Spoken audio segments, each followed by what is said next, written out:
Hello Stampers, my name is Linda Bedinger and I'm an independent Stampin' Up! Demonstrator in Denver, Colorado. I'm so glad you could join me today.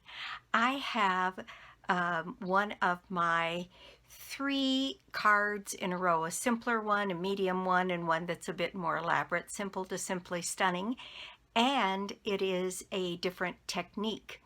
I'm sure you have seen or heard of the black ice technique that was invented by Melissa Kerman and her mother. It's a wonderful story. Her 85-year-old mother and she invented this technique, and it is beautiful. And I've done this with a Christmas card, and I'm pretty pleased with the way they come out. And so let's just get started. These are the 3 cards, and it is using the series of 3, simple to simply stunning, and then also showing this black ice technique. And this is the simplest of the cards, and I'm using this beautiful red foil that is in our August to December catalog, and this red is absolutely gorgeous, very rich looking. I've used that, some stamping on here, and on the inside I have stamped my image, I had a little flaw down here, and backed this with the beautiful red foil. So that is the simpler card. This is the second in the series. Now this one has a couple of die cuts that are raised on it, and I did the same thing here where I did my stamping right on the black ice panel. I'm using red rhinestones in all instances here, and did some stamping on this one. I used the red foil and then put a piece of smoky slate on the inside with my message and some stamping. On this one, which is the more elaborate, I have several of these die cut pieces, and I've used the foil, and the foil is very bright, so I got the brightness toned down here with black. And then if you'll notice on these, they're quite different than these. These were die cut from black cardstock, and then I used Wink of Stella on these to get the shine on those bows. On this one, I did a technique where I VersaMark and embossed a piece of black and then cut my pieces out from that, and I'll show you exactly how to do that. And then my season's greeting is done on a separate piece, also with the black ice, and the inside of this one has my sentiment, and it has more of the die cut pieces inside. So what we're going to do today is I have the material gathered for us to make this one, because this will show you how to make something using the black ice technique. And then I will also show you how to create the material that you need to create these pieces. So what we'll need to make this card, I have a piece of basic black that is 8.5 by 5.5, scored and folded at 4 1/4. So I will put these up here and keep this one, I hope that's not too much glare, here. All right. Then I have 2 pieces of this beautiful red foil that are 4 by 5 1/4, one for the inside and one for the outside. Then I have this piece of white, which is, I think, 3 1/2 by 4 3/4, and that is for the inside of the card. This piece of black, which is 4 1/4 by 3 1/2. Then this piece, it is 4 inches by 3 1/4. And then this piece of the brass foil, which is 3 3/4 by 3. And those are the 3 pieces here that are going to make up the front of our card. This piece, I want to show you how to treat this to be able to make these pieces here, both the backing matting here for my sentiment and these leaves, so that they come out looking like this one. And that is, the paper has been embossed and then the die cut was made on the embossed paper. And I hope you can see, I'm trying to move it in the light here, the shininess on that, but I'm going to show you how to do that as well. Okay, so the first thing we're going to do is grab some scratch paper here, and I'm going to show you the black ice technique. I saw this right after she created it, but before she launched it, and Melissa Kerman, that is, and she's a very, very talented stamper. If you get a chance and you don't know her work, you ought to go check her out. She's fantastic. Okay, so we're going to start with our piece of brass foil. And in order to do this technique, you need StazOn ink and VersaMark and clear embossing powder. Now what you do on the brass foil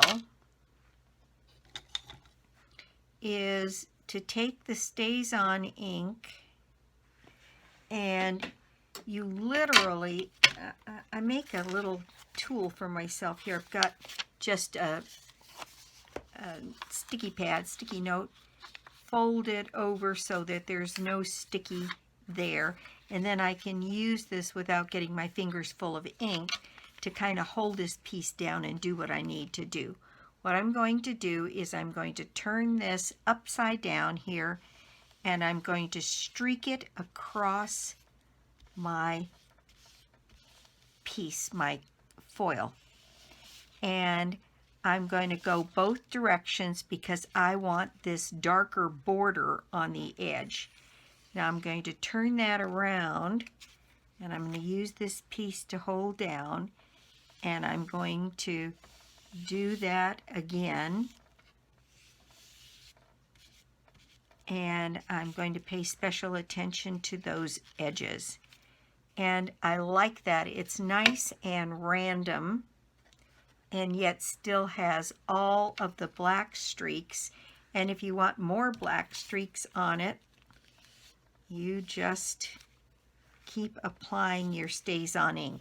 Now, in order to do this the way we want, we are going to have to do some additional stamping.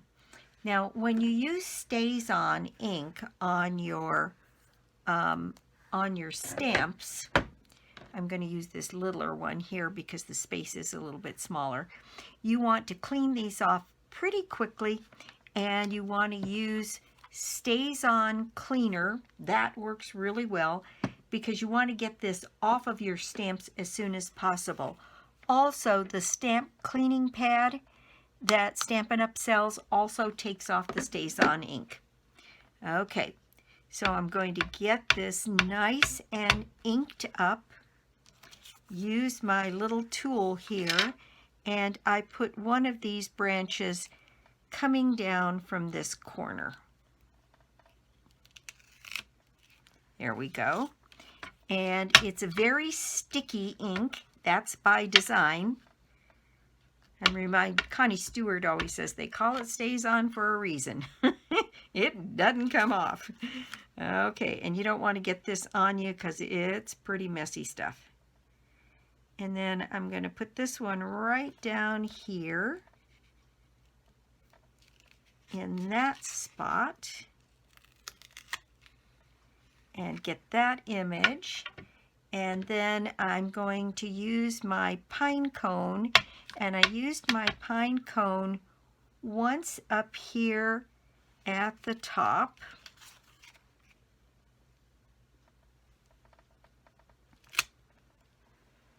Boy, that's barely see that one. In fact, I might just do that again. I find that I have to re-ink this pad quite often to get the images that I want. Okay, so there we go. Here's one, and then I'm going to put one right down here in this corner as well, pressing down pretty firmly. There we go, and I've got a nice pine cone there. And you see that? I've got a branch coming down here, one here, pine cone here, and a pine cone here, and I've left the center of that fairly open. So here is my word stamp that has my sentiment on it, and I'm going to use my taste stays on, taking that to the stamp because this is quite a large stamp.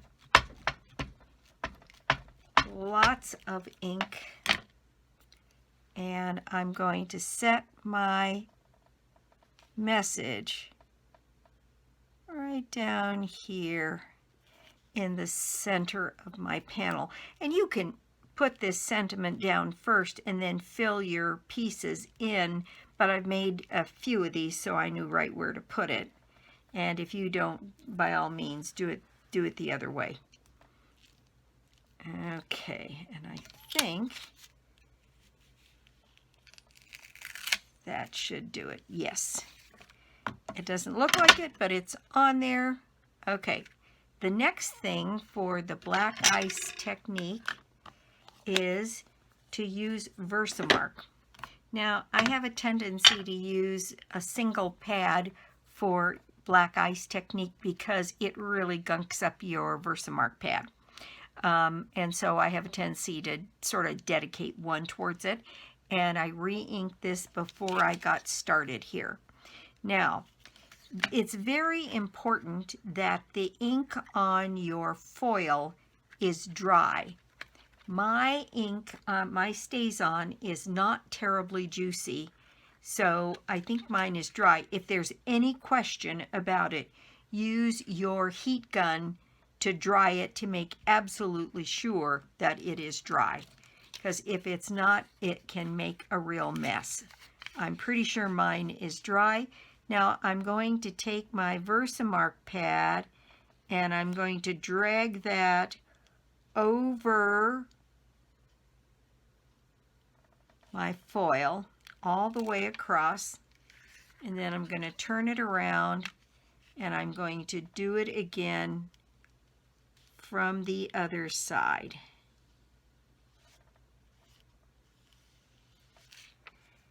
And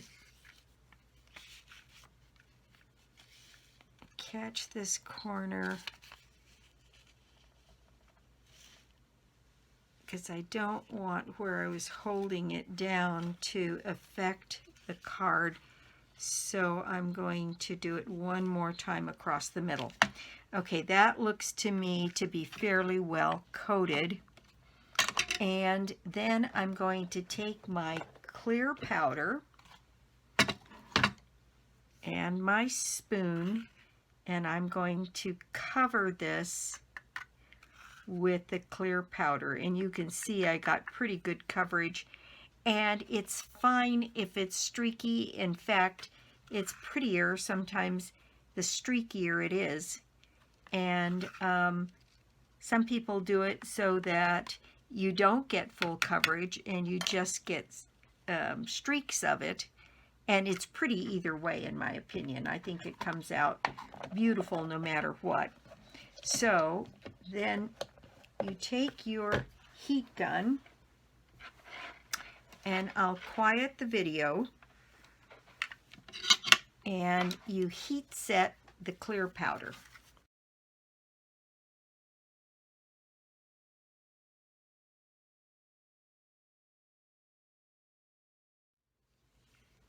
Okay, now the beauty of this technique is what you get when you're done is this absolutely stunningly beautiful panel that looks like it's wet. And while it's still warm, we can straighten it back out just a little bit here. but there is our panel.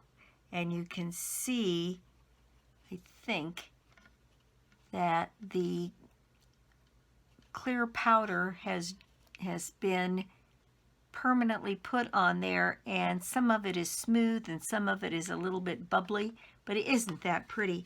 Now, while I'm at it and doing that, I want to show you about making up paper so that you can get a really different look for your die cuts. So this is just a piece of our basic black, and I'm going to use my VersaMark pad here, and I am just going to drag that across the surface of this piece of basic black, and I'm pressing fairly hard so that I will get lots of VersaMark down on this piece of paper. And I don't know that you can tell the difference. That side is matte, and this side has the VersaMark on it, and I think you might be able to see the shine there. Now that I've got my VersaMark on there, I'm going to cover this in clear embossing powder.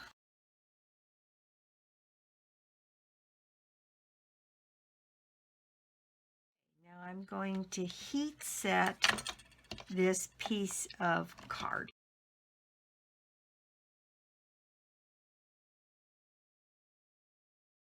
Okay, so there you've got, it's almost like a shiny leather look. And as that dries and cools, then this piece of paper can be die cut just like any other. And let's see if I can find that little leaf that I had earlier. Well, you can see the ones on here. I die cut out that leaf spray there, and I cut this piece out using the die that came from that set, and I cut out my greeting, and then I cut out this piece, cut it in half, and then drew half of it to either side so it makes it look like it's on a longer piece. That's how you can do that. And this piece of paper, when you take a look at the dies for this, to cut out this die here, you can see that you can get quite a few pieces from even this little tiny piece. And then what I did was I die cut out this pine cone and this piece in the brass. Now, when you cut those pieces out of the brass, you see how shiny they are. And when I went to go put this card together that had those brass pieces, you can see if you put that brass on there, it's really bright. And maybe that's okay.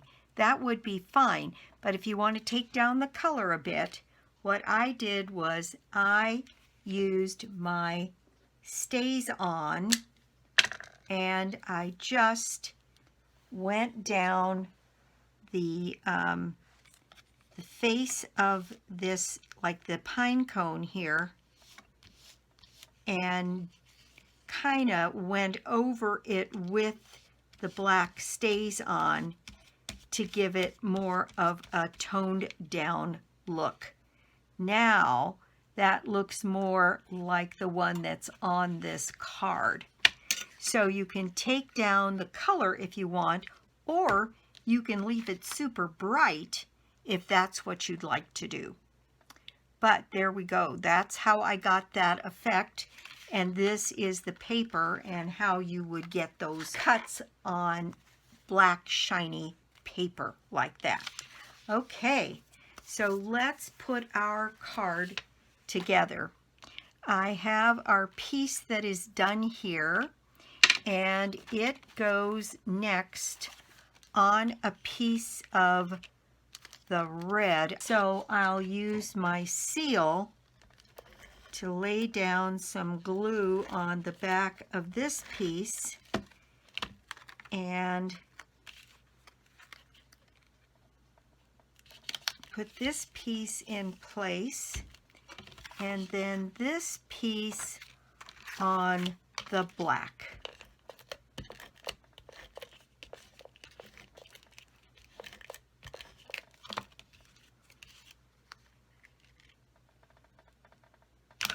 There we go. And see, this one is streakier than this one, but that's all good. All right, so then this piece is going to go on here. This is lots of layers, but it's still pretty simple.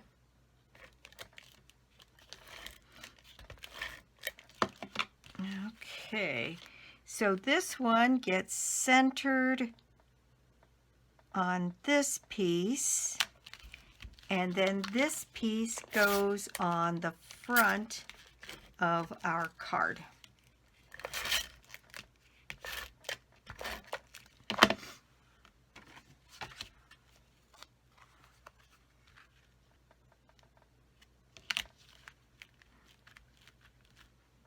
There we go. Now for the inside, I'll be using my Memento ink to put my stamping on this piece that's going to go on the inside of the card. A little bit of scratch paper here. And what I did on this one was I put my message or my decoration on the bottom right using these pine boughs right down here, and then I put a bunch right up here in the corner as well. Well, that didn't stamp very well. I'll try that again. So once down here and once up here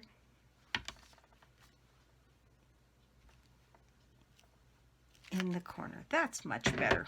Okay, now I'm going to put a little bit of seal. All kinds of trouble today.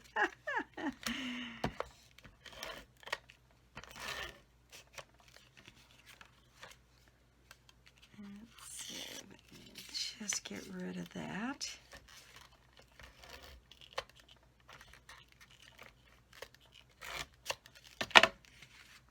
All right, piece is now ready to go on here.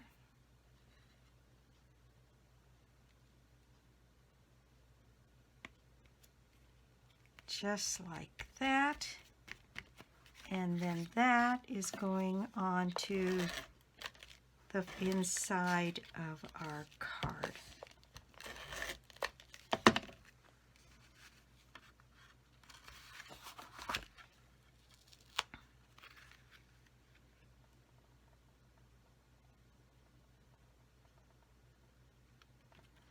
And there we go.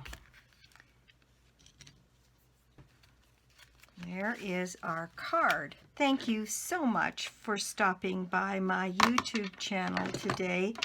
I do so appreciate it. And if you don't already have a Stampin' Up! Demonstrator, I'd love to be your demonstrator. Or you could join my team. Joining Stampin' Up! After a quarter end is a wonderful time because your first minimum isn't due until the first full quarter following. So at this time, your first minimum isn't due until the end of March. So there we go. That is complete. I got some streaks on this one across where I put my message, so I'm not as crazy about that. Should have done that one the other way. I think maybe it would have been a little bit better. But that is the black ice technique. And the way to get these shiny die cuts by embossing a piece of paper and then die cutting your image out. So I hope you enjoyed that. There's the first card, there's the second card, and there is the third card. And let's see, there is a paper sale going on with Stampin' Up! There's a group of designer series papers that are 15% off through the end of the month.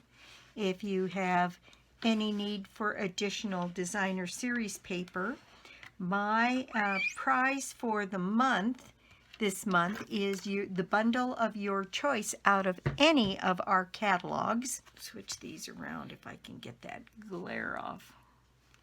Pretty much not, unless I pick it up. There, I'll do that.